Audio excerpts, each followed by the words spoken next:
जय श्री राम मित्रों। मैं पुनः एक बहुत ही विशेष विषय पर चर्चा कर रहा हूं, जो कि हमारे समक्ष में इस फाल्गुन मास की कृष्ण पक्ष की चतुर्दशी, जो कि भगवान शिव का बहुत ही महत्वपूर्ण दिवस है। इसी दिवस में भगवान शिव माता पार्वती के साथ में विवाह किया गया था और इसी विवाह के उपलक्ष्य में महाशिवरात्रि पावन पर्व हम सभी सनातन धर्मावलंबी मनाते हैं और इस पर्वोत्सव का सभी आम जनमानस सनातन धर्मावलंबी भगवान शिव को प्रसन्न करते हैं। और भगवान शिव को प्रसन्न करने में विशेष जो उनकी सामग्री या पदार्थ चढ़ता है, वह विशेष ही आम जनमानस के तौर पर हमें सभी जगह पे एवं सभी शिवालय स्थान के द्वार पे प्राप्त होता है। वह है बिल्वपत्र। मित्रों, आज हम इस बिल्वपत्र पर चर्चा करेंगे कि बिल्वपत्र का महत्व क्या है हमारे सनातन धर्म में, और बिल्वपत्र को किस मुद्रा एवं कैसे चढ़ाएं भगवान शिव मंदिर में और भगवान शिव के ऊपर, और किस तिथि को बिल्वपत्र नहीं तोड़ना चाहिए और किस वार को अर्थात दिन में बिल्वपत्र को तोड़ करके भगवान शिव पर नहीं चढ़ाना चाहिए, क्योंकि वह मनुष्य जो इसको तोड़ता है वह पाप से ग्रसित होता है। और यही बिल्वपत्र पाप विनाशकारी भी होती है, इसीलिए शुभ मुहूर्त में तोड़ेंगे तो अनंत फल की प्राप्ति होती है। और इस वस्तु के साथ में क्या अर्पण करना चाहिए जो भगवान शिव अनंत गुना फल हमें प्राप्त करते हैं, इन सभी विषयों पर आज हम चर्चा करेंगे। भगवान शिव के चरणों में जो बिल्वपत्र अर्पण करते हैं उस विषय पर आज हम चर्चा करेंगे, क्योंकि सभी मनुष्यों का यह प्रश्न रहता है। तो भगवान शिव की महिमा का वर्णन करने से पहले और बिल्वपत्र पर चर्चा करने से पहले एक थोड़े समय के लिए भगवान शिव की प्रार्थना करते हैं, क्योंकि मां शारदा ने भी इस प्रार्थना को शिव महिम्न में किया था।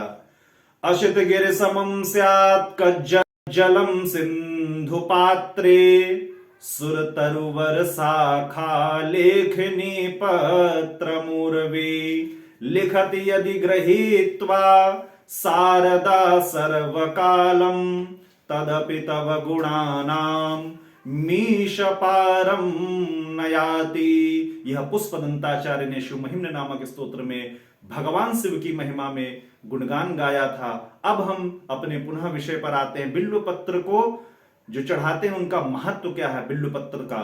तो बिल्वपत्र के शिव महापुराण एवं लिंग पुराण में ही एक श्लोक जो भगवान शिव को बिल्वपत्र अर्पण करते हैं, उसी बिल्वपत्र में अर्पण करने के मंत्र में ही जो लौकिक है उसमें लिखा हुआ है, कोटि कन्या महादानम बिल्वपत्रम शिवार्पणम। भक्तों, भगवान शिव पर बिल्वपत्र चढ़ाने से कोटि कन्या, 1 करोड़ कन्या दान करने का जो पुण्य होता है वह बिल्वपत्र अर्पण से भगवान शिव प्राप्त कराते हैं। यह इतना बड़ा पुण्य हमें प्राप्त होता है। और लिखा है त्रिदलम त्रिगुणाकारम त्रिनेत्रम च त्रयायुधम त्रिजन्म पाप संहार बिल्वपत्रम शिवार्पणम।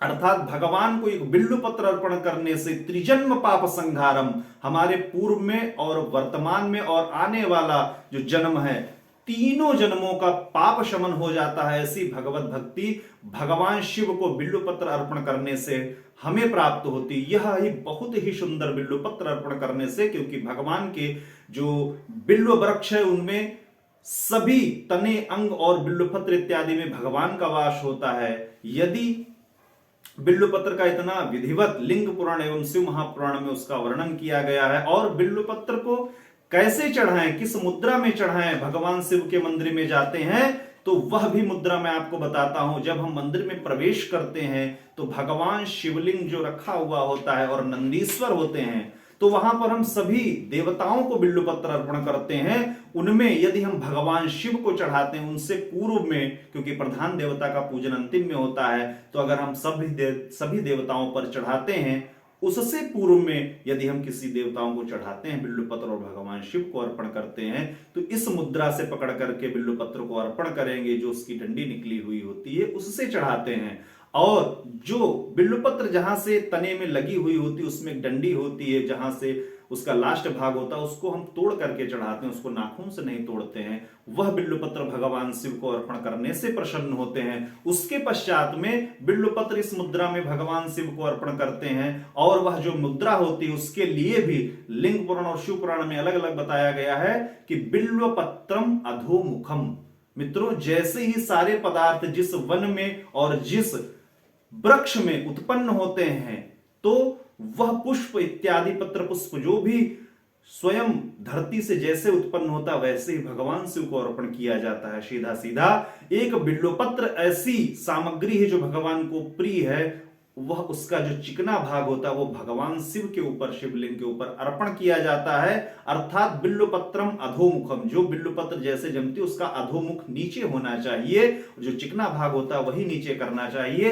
इस मुद्रा में भगवान शिव को बिल्वपत्र अर्पण करते हैं। और यदि हम नंदीश्वर और भगवान शिव के मध्य में बिल्वपत्र चढ़ाते हैं तो जो एक भाग होता है वह नंदी और भगवान शिव के मध्य में अर्पण किया जाता है और दूसरा नंदीश्वर के ऊपर बिल्वपत्र चढ़ाया जाता है, जिससे नंदी भगवान भी प्रसन्न हो जाते हैं। उसके पश्चात में जो वर्णन आता है, सभी का प्रश्न होता है किस दिन हमें बिल्वपत्र नहीं तोड़ना चाहिए और किस तिथि को। तो जो हमारे 7 वार होते हैं उनमें जो सोमवार दिन होता है उसमें बिल्वपत्र हमें नहीं तोड़ना चाहिए। यदि उस दिन हमें नहीं तोड़ना चाहिए और आपको पूजन करना है तो एक दिन पूर्व में हमें बिल्वपत्र तोड़ करके रख लेना चाहिए और सायंकाल के पश्चात में बिल्वपत्र को नहीं तोड़ना चाहिए। और यदि तोड़ते हैं तो उसका दोष लगता है, और तोड़ने जाना भी है तो उस वृक्ष से प्रणाम करके भगवान शिव को उससे आज्ञा लेकर के ही हमें बिल्वपत्र अपने घर को या शिवालय के लिए ले जाना पड़ता है। लिंग पुराण में और शिव पुराण में उसका मंत्र भी दिया हुआ है, आप हमें कमेंट बॉक्स में करिएगा तो हम आपको मंत्र भी बता देंगे। और उसके पश्चात में किस तिथि को, तो प्रत्येक जो हमारी 15 तिथियां हैं, जो एक मास में 15-15 शुक्ल पक्ष और कृष्ण पक्ष की जो तिथियां हैं उनमें से चतुर्थी तिथि और अष्टमी, नवमी, चतुर्दशी और अमावस्या को बहुत ही त्याज्य है। उस दिन तोड़ने से भगवान शिव प्रसन्न नहीं होते, रुष्ट हो जाते हैं, वह बिल्वपत्र नहीं चढ़ाना चाहिए। यदि आपने नहीं तोड़ा है, आप स्मरणवश भूल गए हैं, तो जो पूर्व में चढ़ी हुई भगवान शिव की बिल्वपत्र है वह भी हम भगवान शिव को धुल करके पुनः चढ़ा सकते हैं, क्योंकि लिखा है योज्यमानम पुनः पुनः। वही बिल्वपत्र हम धो करके भगवान शिव को क्षमा मांगते हुए पुनः चढ़ा सकते हैं, उसका दोष नहीं लगता है। और बिल्वपत्र सदैव विषम संख्या में चढ़ाना चाहिए। यह भी मन में प्रश्न उठता है कि हमें कितनी संख्या में चढ़ाना चाहिए। यदि हमारे पास में 7 हैं, 5 हैं या 6 हैं तो 6 नहीं चढ़ाना चाहिए, 5 बिल्वपत्र भगवान शिव को अर्पण करना चाहिए अधोमुख की तरह। और जो बिल्वपत्र, पत्र पुष्प इत्यादि है वह रखने के पात्र में ले जाएं, ताम्र पात्र की थाली में ले जाएं, स्टील थाली में ले जाएं, जो भी आपके पास में वस्तु उसमें ले जाएं। प्लास्टिक के पात्र में नहीं ले जाना चाहिए, जो आजकल की पॉलीथीन चलती हैं उससे नहीं ले जाना चाहिए, उसमें भी दोष उत्पन्न होता है। और इसके पश्चात में बिल्वपत्र भी बहुत सारी बातें हम आपसे बता सकते हैं, पर जनमानस के आमतौर पर यह सभी प्रश्न होते हैं, इसलिए मैंने इन सब पर चर्चा करी है। और भगवान सूर्य नारायण को किन्हीं वश में बिल्वपत्र नहीं चढ़ती है, ऐसा शास्त्रवत निर्माण दिया गया है। तो भगवान शिव को त्याज्य करके सभी को बिल्वपत्र चढ़ती है। जय श्री राम। मैं पुनः आपसे आकर के भेंट करूंगा एक नए विषय पर। नमो नमः।